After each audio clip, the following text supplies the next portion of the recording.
Mmm. The chair scraped against the hardwood floor when I pulled it out, and for a second, that sound was the loudest thing in the entire restaurant. I had arrived 20 minutes early. That was my first mistake. Not being late, not being unprepared, but being the kind of person who still shows up early to things even when some quiet part of her knows better. The hostess at Linden & Co. had smiled at me and said, "Right this way," and I'd followed her past the candlelit tables to a corner booth near the window. It was a good table. I remember thinking that. A good table with a view of the street where people were walking their dogs in the October cold, scarves pulled up over their chins, moving fast the way people move when the wind has an opinion. I smoothed my dress and ordered a sparkling water and told myself everything was fine. My name is Sloane. I'm 31 years old. I work in healthcare administration in Columbus, Ohio, and for the past 4 years, I have been the person in my family who handles things. That's the word everyone uses, handles. As in, Sloane will handle it. As in, call Sloane. Sloane knows what to do. Sloane has the number. Sloane will figure it out. I handle things because I'm good at it, and because nobody else will, and because somewhere along the way, being reliable became the only identity anyone in my family ever gave me. My mother and stepfather were supposed to arrive at 7. At 7:15, I texted my mother. "Just checking, are you close?" The 3 dots appeared. Disappeared. Appeared again. Then, running a little behind, "Sweetheart, go ahead and order an appetizer if you want." So I ordered the bruschetta. I ate 2 pieces by myself. I watched a couple at the table across from me share a bottle of wine and laugh at something on one of their phones, and I looked back down at my own phone and thought, this is fine. At 7:40, I called. It rang 4 times and went to voicemail. At 7:50, I texted my stepfather. Nothing. At 8:03, my phone buzzed. I picked it up so fast I nearly knocked over my water glass. It was my mother. "Honey, we're not going to make it tonight. Your stepfather had a situation come up at the business. You know how it is. We'll celebrate soon. Promise. Happy birthday. Love you." I read it twice. Then a 3rd time. Not because I didn't understand the words, I understood every single one, but because some part of my brain needed a moment to accept that this was real, that I was 31 years old, sitting alone at a nice restaurant in a dress I'd spent 40 minutes ironing, and my mother had just texted me to cancel my birthday dinner.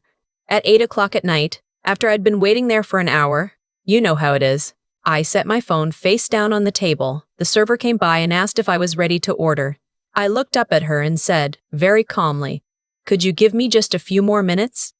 She nodded and left, and I sat there with my hands in my lap, and I thought about how I had driven 45 minutes to get to this restaurant. I had made a reservation 3 weeks ago. I had texted my mother the confirmation. I had asked twice, whether this date still worked for everyone, and both times she had said yes. I thought about other things too, the way I am always the one who shows up. The way that for as long as I can remember, I have been accommodating and patient and understanding, and the way that has somehow never been enough to make anyone accommodate me in return. I thought about last Thanksgiving when I drove 6 hours round trip to spend 4 hours at a holiday dinner where my stepfather spent most of it on the phone, and my mother told me twice that I looked tired. I thought about Christmas when I stayed an extra day because my stepsister needed a ride to the airport and I ended up missing my own flight. I thought about February when my mother called me from the hospital, not because anything was seriously wrong, but because she was having a minor procedure and needed someone to drive her. And when I asked why she hadn't called my stepsister, who lives 15 minutes away, my mother said, "Oh, you know how she is, she gets anxious." She gets anxious, and I don't. So I drove 3 hours both ways on a Tuesday. I picked my phone back up. I typed, "Okay, thanks for letting me know." I stared at those words for a long moment. Then I deleted them. I ordered dinner. I sat alone at that table for another 40 minutes, and I ate a plate of salmon and a side of roasted carrots, and the couple across from me left and a family took their place. 2 parents, 3 kids, the youngest one drawing on a paper placemat with a crayon. The little girl held up her drawing and her father made an exaggerated face of amazement, and she laughed so hard she nearly fell off her chair. I paid my check. I left a good tip. I put on my coat, and then I sat back down. I don't know why I sat back down. My body just decided not to leave yet. I reached into my purse and found a pen, one of those hotel pens with a logo on it I'd been carrying around for months, and I pulled a paper napkin from the holder on the table and I started writing. Not a letter, not a speech, just the things I've been thinking about for the last hour and the last year and honestly probably the last decade, if I'm being honest with myself. I wrote about the hospital visit in February. I wrote about Christmas and my stepsister's flight. I wrote about the Thanksgiving where I drove 6 hours for 4 hours of being told I looked tired. I wrote about the birthday 3 years ago when they did show up, but my mother spent the whole dinner telling me about my stepsister's new apartment and my stepfather checked the game on his phone twice. I wrote, I have spent a long time making myself available to people who have never once rearranged their schedules for me.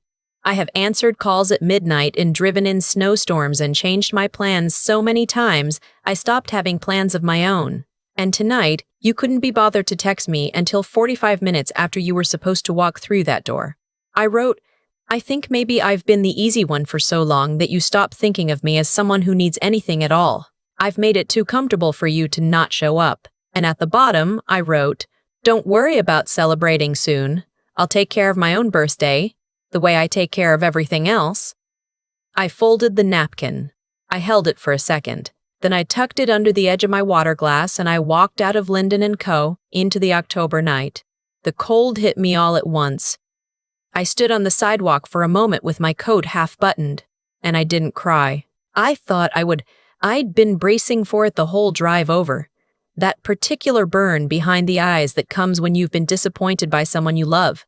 But standing there on that street, watching a man walk a very old golden retriever past the restaurant window, I didn't feel like crying. I felt something else. Something quieter.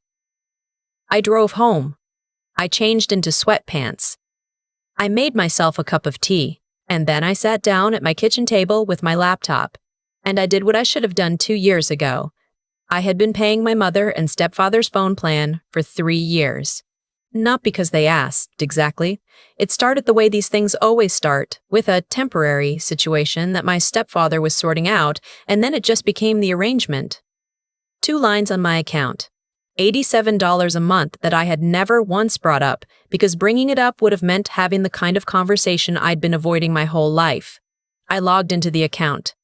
I removed both lines. They would have until the end of the billing cycle, 12 more days, before service stopped. That was fair. That was more than fair. That was me. Still being the person who handles things responsibly, even when she has every right to just pull the plug. I also went into the emergency contact settings at my stepfather's medical provider, where I was listed as the secondary contact. I'd filled that form out myself 2 years ago in the waiting room while he was having a routine procedure, and my mother was too flustered to deal with the paperwork. I removed my name. I wasn't their emergency anymore. I closed the laptop. I picked up my tea. I sat by the window for a while with the lights off, watching the street below, and I thought about how much of my energy I had spent in that direction, toward people who texted me at 8 o'clock to say they weren't coming. I have a cat named Fig. He is orange and opinionated and deeply committed to sitting directly on whatever I am trying to look at. He jumped up onto the windowsill and pressed his head against my arm. And I scratched behind his ears, and he made a sound somewhere between a purr and a complaint, which is his way of saying he's glad I'm home. Just you and me, buddy, I said. He blinked at me very slowly, the way cats do. Then he turned to look out the window like he had more important things to consider. I went to bed. I slept better than I had in months. My mother called at 9:14 the next morning. I was on my second cup of coffee, standing at the kitchen counter, watching Fig stare at a bird outside the window with the absolute laser focus of a creature who has never once in his life caught a bird and has no plans to change that today. I let it ring. She called again at 9:22. At 9:31, I watched the screen light up and go dark, and I drank my coffee and I thought about how interesting it is the way urgency works in families like mine. There is never urgency when I need something, but the moment I am not immediately available, suddenly the situation is very urgent indeed. I had 11 missed calls by noon. My mother. My stepfather, which honestly surprised me, he almost never calls me directly. My stepsister twice, which surprised me even more. At 12:17, my mother sent a text. Sloane, our phones aren't working. Can you call the carrier? I read it. I set my phone back down. I went for a walk. The October air was sharp and clean, and the trees on my street were doing that thing they do in mid-autumn where they look almost artificially beautiful, like someone turned a color setting up too high. I walked past the coffee shop where I always mean to sit and work but never do, and the bookstore that has a cat of their own, a gray one, enormous, perpetually asleep in the window, and I walked around the whole block twice because I wasn't ready to go back yet. When I got home, there were 4 more texts. My mother, this is very inconvenient. We need our phones for work. My stepfather, Sloane, please call me back. My stepsister, hey, what's going on with mom and dad's phones? Did something happen? And then my mother, again, the last one sent at 12:58. I know you're upset about last night, but this isn't the way to handle things. Call me. I sat down at the kitchen table. Fig walked across the table in front of me, considered my expression for a moment, and then sat down directly in front of my laptop like a small, furry security guard. I thought about calling. I thought about what that call would sound like. My mother's voice, slightly clipped when she's defensive, starting with, I just feel like you're being a little dramatic, and then moving into the territory of everything I've ever done wrong as a counterbalance to the one thing she did. I've had that conversation before, different versions of it. I know how it ends. I typed a text instead. Mom, I removed your lines from my phone plan. This has been a monthly expense I've been covering for 3 years, and last night made me realize I needed to make some changes. The billing cycle ends in 12 days. You have time to set up your own plan. There's no emergency. You just need to call the carrier and port your numbers. Instructions are easy to find online. I'm going to take some space for a while. I love you. I sent it. I put my phone face down on the table. Then I got up, and I opened the cabinet, and I took out the box of birthday cake mix I'd bought for myself 2 days ago, the kind with the rainbow sprinkles in the batter, which I know is technically for children. But I've always loved it, and I'm 31 years old, and I can make whatever cake I want. I put on music, something with a good beat that I could move to a little while I measured out the oil. Fig sat on the kitchen stool and watched me with deep suspicion. You can judge me all you want, I told him. I'm making birthday cake. He flicked his tail once, which I interpreted as reluctant acceptance. I made the cake. I made the frosting from scratch, which took longer and was messier and was absolutely worth it. I put it in the oven and set the timer, and while I waited, I cleaned the kitchen and then sat on the couch with Fig in my lap and watched 40 minutes of a nature documentary about migratory birds, which Fig found extremely concerning. When the timer went off, I took the cake out of the oven. It was lopsided in a way that was genuinely charming. I frosted it imperfectly and put a single candle in the center.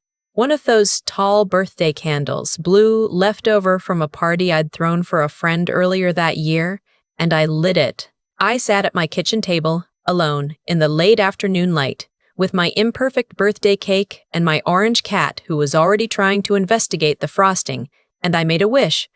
I'm not going to say what it was, but it wasn't about them. 3 weeks later, my stepsister called. This time I picked up. She said, I need to understand what happened. I said, I know you do. She asked if I was okay. It surprised me enough that I didn't answer right away. And into that pause, she said, softer, Sloane, I'm not calling to take sides. I'm calling because you're my sister and nobody's talked to you in 3 weeks and I wanted to make sure you're okay. I told her the truth.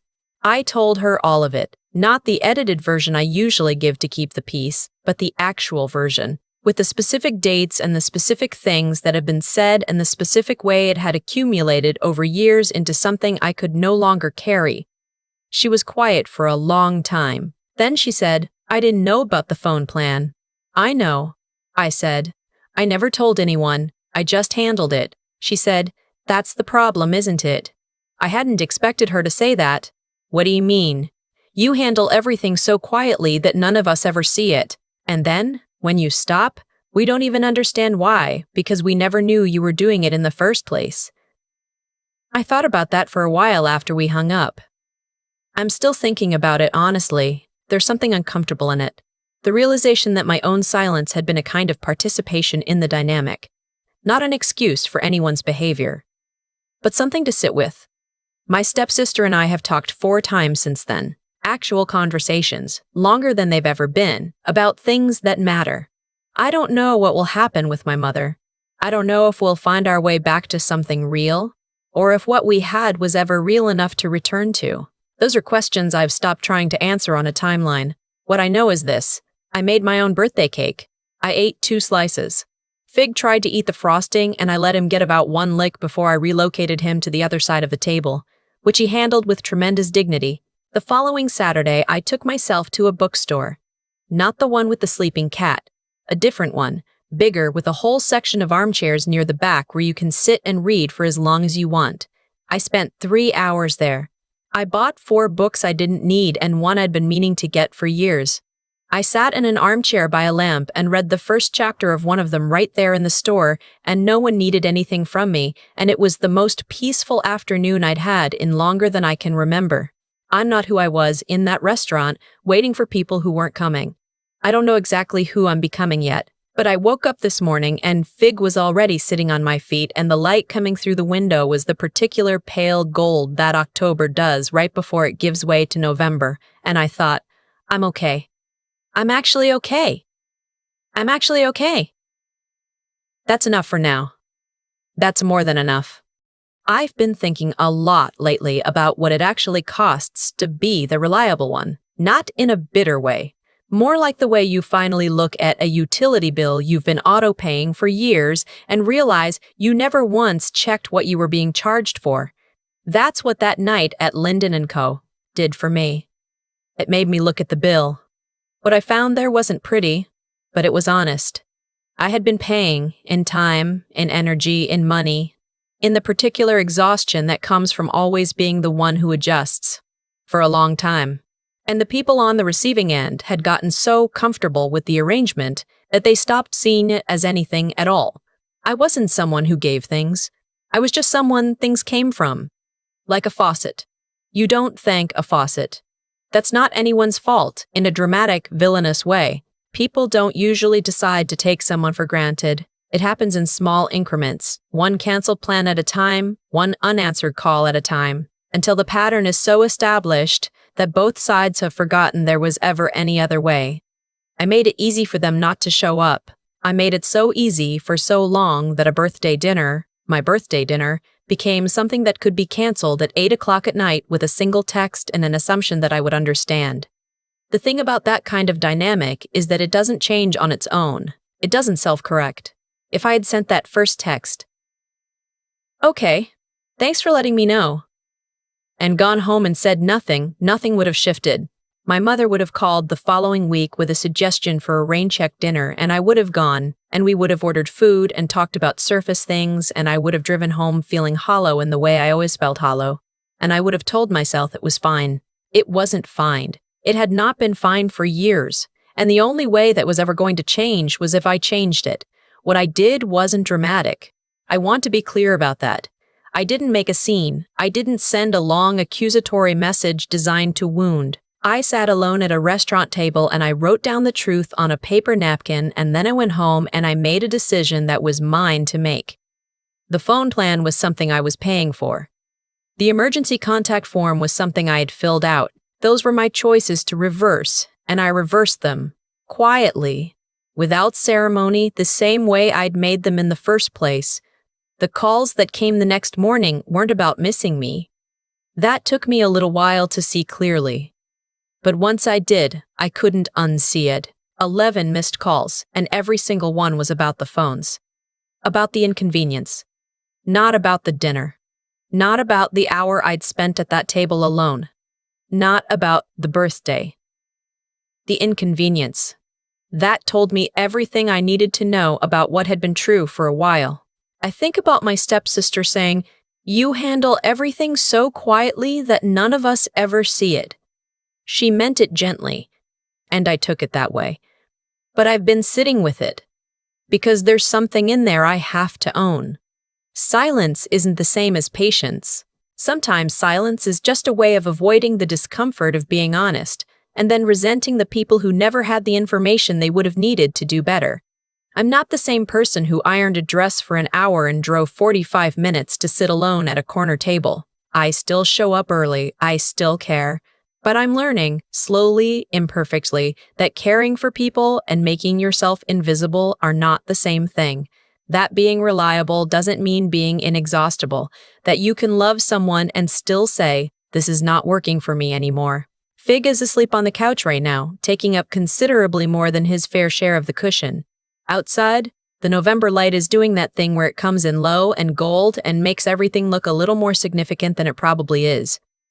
I made my own birthday cake. I ate 2 slices. That felt like a beginning.